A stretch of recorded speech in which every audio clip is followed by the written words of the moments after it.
Udah siap? Yuk. Assalamualaikum udah semua. Halo. Bertemu lagi dengan saya dan suami saya. Sudah punya. Pada part ini kami akan menceritakan prosedur penutupan ya. Sebelum penutupan kita mau cerita dulu bagaimana kontrol-kontrolnya, terus bagaimana cara-caranya kayak gitu sih, apa aja yang disiapkan kayak gitu ya. Iya, betul. Saya juga agak-agak ingat lupa ya. Karena itu udah lama ya. Maret ya, Alhamdulillah sekitar Maret tahun ini ya. tahun ini Maret lah, Maret tahun ini waktu itu penjadwalan, betul. Iya. penjadwalannya itu sekitar Maret lah. Ya kita mulai ya Bun. Kan waktu stomanya sudah sesuai, maksudnya sudah kembali ke ukuran semula, ususnya itu. Terus akhirnya kita kembali lagi ke dokter bedah anak waktu itu. Sama dokter bedah anak di ACC untuk penjadwalan. Nah, apa saja yang dilakukan sebelum operasinya? Kita biasa cek darah dulu. Ya, cek darah. Waktu itu cek darah, ronsen, colon in loop lagi. Colon in loop terakhir itu. Iya betul, ya. Colon in loop lagi. Itu pun nggak langsung jadi sehari ya, bunda semua. Minggu ini kita ronsen. Ya. Terus hasilnya minggu depan kayak gitu. Terus minggu depannya kita colon in loop, hasilnya dibaca minggu depannya kayak gitu loh Bun. Iya kan? Iya, betul. Karena dokternya adanya waktu itu Senin sama Rabu, jadi kita bolak-baliknya ngepasin jadwal suami, suami kerja sama jadwal dokter gitu. Jadi kita bisanya cuma seminggu sekali, seminggu 2 kali kayak gitu loh Bun. Terus akhirnya kita ronsen dada, torak ya. Waktu itu di ronsen torak nih yang agak ini karena ada kayak flek putih tuh Bun. Putih, iya betul. Iya karena Fatih kan tuh kalau nggak salah itu anak kita itu lagi batuk. Lagi batuk. Terus karena ke dokter anestesi. Itu di ACC. Terus kita balik lagi ke dokter anak. Dokter anak. Prosesnya kan dari dokter spesialis bedah disuruh ke dokter anestesi. Iya, cari jadwal anak. Dan dokter anak. Nah, setelah ronsen tadi, kita ke dokter anak. Nah, di dokter anak itu kita ngasihkan ronsen. Hasil ronsennya, iya. Di situ ada suspek TBC gitu. Betul. Nah, suspek TBC. Memang waktu di ronsen itu dia keadaan batuk Bun, tapi cuma seminggu lah batuk udah selesai itu. Tapi kan hasil ronsennya ya kayak ada flek-flek gitu. Akhirnya nggak boleh dulu, nggak di ACC, buat operasi minggu depannya, nggak di ACC kan. Ini diobatin dulu batuknya, terus kalau obatnya habis datang lagi cek mantuk waktu itu ya. Cek mantuk kita. Cek mantuk, akhirnya obat seminggu habis, minggu depannya kita cek mantuk ke dokter anak. Alhamdulillah hasilnya negatif. Terus akhirnya di ACC itu buat penjadwalan penutupan stoma itu. Lah, setelah itu kita balik lagi ke dokter anak. Iya, balik lagi ke dokter anak. Iya, bolak-balik memang Bu. Balik lagi ke dokter bedah anak. Ke bedah anak, ke bedah anak untuk dapat rincian lah. Intinya rincian ini hari ini buat apa, ini hari ini jadwalnya apa kayak gitu, rincian jadwal ya. Terus kita di sana dapat rincian jadwal, nanti masuk, intinya kata-katanya begini, nanti masuk ke rumah sakit itu tanggal 23 April 2024 jam 8. Lah ketika jam 8 itu nggak langsung masuk kamar ini ya Bun, nggak langsung masuk kamar perawatan. Kita swab dulu. Kan tuh baru-baru aja ya? Iya. Masih takut COVID ya. Iya betul. Waktu itu anak kita di swab di ini ya, di hidung. Di hidung lah ya.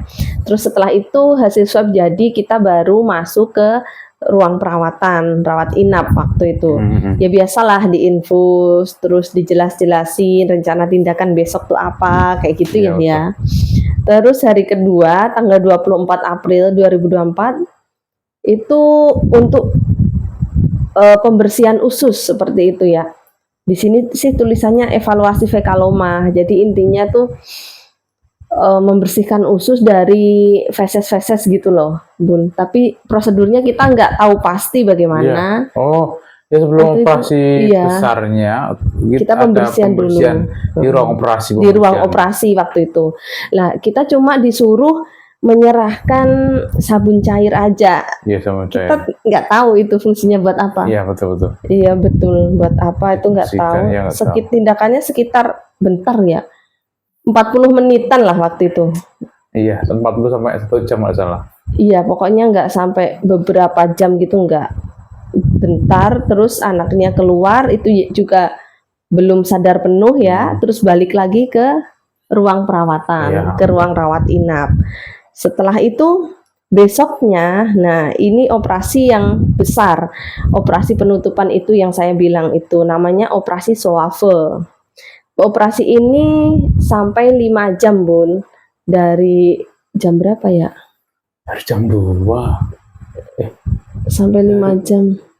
Kita duhuran dulu kalau saya rasa. Iya, duhuran. Oh iya, jam 1 sampai jam 5. Jam 1 sampai jam 5. Iya, betul. Jam 1 sampai jam 5. Maghrib, Bun. Iya. Maghrib baru kita 5 lebih lah, 5 jam lebih lah, Bun. Seingat itu maghrib Allahu Akbar itu baru kita itu sampai di kamar inap lagi. Picu waktu itu. Oh iya, ke ICU. Iya, picu. Iya. Nah, waktu operasi Soave ini kan 5 jam lebih ya, Bun. Lama sekali. Iya, lama. Dan di situ kita ya deg-degan lah, Bun. Ini emang kayak gini ta. Ternyata memang operasi ini lama sekali, Bun, 5 jam. Nah, setelah 5 jam itu anak kami belum sadar, masuk ke Pediatric Intensive Care Unit atau ruang PICU. Nah, di situ anak kami disuruh puasa dulu sampai lambungnya itu mengeluarkan cairan kuning. Kan dipasang ini sonde ya, Bun, NGT ya. Jadi nanti di selang itu kan masih warna putih nih cairannya yang keluar di selang. Nanti bisa makan, boleh minum sampai cairannya berwarna kuning. Itu kalau nggak salah anak kita puasa 3 hari menunggu kayak itu ya. Iya, salah. Puasa 3 hari. Nggak minum ya? Nggak minum, nggak makan. Nggak makan. Anak sekecil itu puasa 3 hari.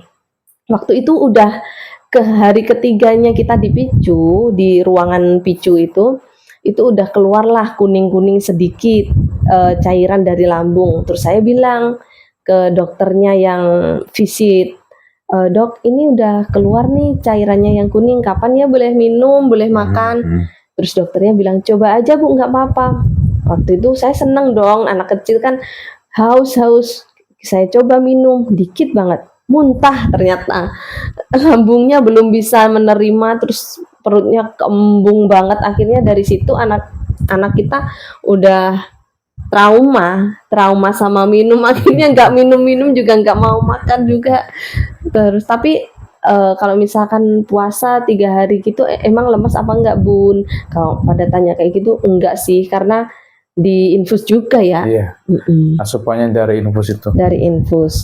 Lah, operasi Soave ini kita tidak bisa menjelaskan secara detail ya, Bun, bagaimana, karena memang bukan wewenang atau ranah kami, bukan pekerjaan kami, jadi kami pun tidak mengerti detailnya seperti apa.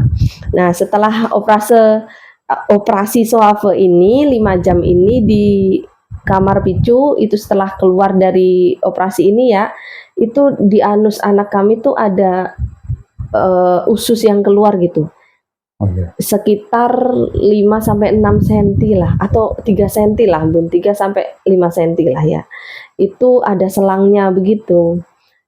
Kita juga nggak tahu itu fungsinya untuk apa. Tapi setiap 4 jam disuruh guyur air katanya biar tidak kering seperti itu. Iya betul. Oh iya. Lupa ingat, lupa semua. Nah itu kan di anusnya keluar usus segitu, segini lah Bun ya, merah besar gitu ya. Iya, betul, Ini apa dok? Nah itu namanya stam Bu, katanya dokternya. Ini nanti dipotong lagi kayak gitu ya. Kalau udah 4 hari atau menunggu anaknya stabil, katanya seperti itu ya. Nah 4 atau 5 hari lah Bun, kita juga lupa sih ya. Lupa. Bener, intinya seperti itulah ya ringkasannya. Lah terus itu nanti gambarnya insya Allah saya sertakan ya kalau ada. Terus setiap hari pun dokternya bilang udah BAB belum. Saya juga nggak pernah ngelihat BAB-nya ya. Betul. Lah itu ekornya itu stamnya itu disuruh ngebersihin, lalu diguyur air infus biar tidak kering, katanya seperti itu. Sambil dievaluasi apakah ada feses atau tidak. Sampai 3 hari lah saya tidak melihat feses di situ. Hari keempatnya alhamdulillah keluarlah feses itu. Alhamdulillah berarti normal. Operasinya bagus, katanya seperti itu. Nah, untuk operasi swave kita hanya taunya sebatas itu, Bun. Pernah kakak itu kan pernah perutnya kembung, terus selangnya itu dikendorin apa ya dulu itu? Oh iya. Karena kembung salah ya. Waktu itu kan udah boleh makan dan minum. Waktu itu boleh makan dan minum. Terus akhirnya itu kembung terus Bun. Kembung terus ini ternyata selang yang ada di usus yang menyambung ke anus itu tadi itu bengkok di dalamnya ternyata. Jadi agak ditinggiin gitu di pantatnya. Jadi dia biar bisa kentut istilahnya. Nah benar saja Bun, waktu itu saya juga kedengeran kentutnya lewat usus yang keluar tadi, lewat stam tadi ya. Itu. Terus juga ketika perutnya kembung juga disarankan buat ngendorin plastiknya, kan ada plastiknya tuh, dikendorin plastiknya. Itu juga sih yang aku tahu. Insya Allah nanti saya sertakan ya gambarnya bagaimana. Kalau ada fotonya kita sertakan ya. Iya, biar gimana sih ini stam ini ekor nih apa nih gitu, biar tahu lah ya. Karena saya mencari juga kayak fotonya stam, kayak detail operasi swave di YouTube, di mana di jurnal saya tuh nggak menemukan Bun. Memang ya kayaknya bukan untuk konsumsi sih ya. Bukan konsumsi masyarakat. Mungkin kalau kita di kedokteran ya, pasti itu membaca spesialis kan spesialis kan S2 ya. Pasti kita membaca hal itu deh. Mungkin kita karena baca kita hal itu. Ya bukan ranahnya untuk konsumsi luar ya. Jadi kita juga nggak ini sih. Betul, konsumsinya untuk pendidikan aja. Benar. Jurnal aja. Untuk sekedar tahu lah ya ini operasi ini gitu aja sih ya. Betul. Sebenarnya saya juga kepo, pengen tanya-tanya ke dokternya tentang ini gimana sih dok prosedurnya. Tapi saya tuh lihat dokternya udah 5 jam di kamar operasi dengan crowded kayak gitu ya. Kita tuh jadi nggak tega gitu loh Bun, mau nanya-nanya, ya Allah pasti capek banget kan kayak gitu ya. Saya tuh ngantri itu, ada ngantri, lagi. Betul. Sampai di kamar operasi tuh sampai habis ngisa pun masih rame ya. Masih rame. Banyak yang ngantri. Ya Allah, betapa capeknya mereka. Semoga dibalas kebaikan oleh Allah ya. Amin.